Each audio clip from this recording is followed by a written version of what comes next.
Comment ne pas céder à la tentation? Surtout quand on n'en a pas eu assez, comme tu vas le voir dans la suite de cet exemple. Bref, on est lundi, c'est le premier trade de la semaine, j'achète le marché juste avant l'ouverture du marché action en me disant que le marché va manipuler à la hausse pour avoir un biais complètement baissier par la suite. Du moins, c'est ce que j'attends. J'attends du coup une manipulation haussière pour l'ouverture du marché action et par la suite, je m'attends à avoir une session qui va complètement baisser. Donc, je m'attends à acheter la manipulation pour peut-être par la suite trouver une opportunité de vente.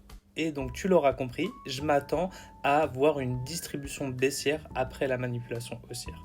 On ouvre, mes objectifs haussiers sont atteints en l'espace de 4 bougies, donc c'est-à-dire 4 minutes seulement, et je vois le marché exploser à la hausse. Et bien entendu, il explose sans moi. Et à ce moment-là, je comprends que le marché il veut pousser vraiment plus haut pour des objectifs un peu plus lointains que j'avais déjà annotés. Et là, j'ai deux choix. Soit je rentre dans le train, mais il est bien trop tard. Comme on le dit, on ne rattrape pas un couteau qui tombe. Et là, je ne vais pas rentrer dans une fusée qui a déjà décollé.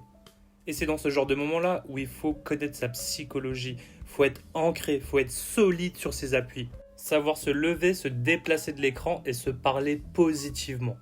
Après tout, dans tous les autres métiers que j'ai pu faire avant, en 4 minutes, je ne pouvais pas gagner autant.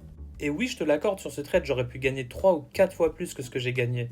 Mais en vrai, c'est à ce moment-là que tu te dis que ce qui est pris n'est plus à prendre. Tu te lèves et tu fermes ton écran.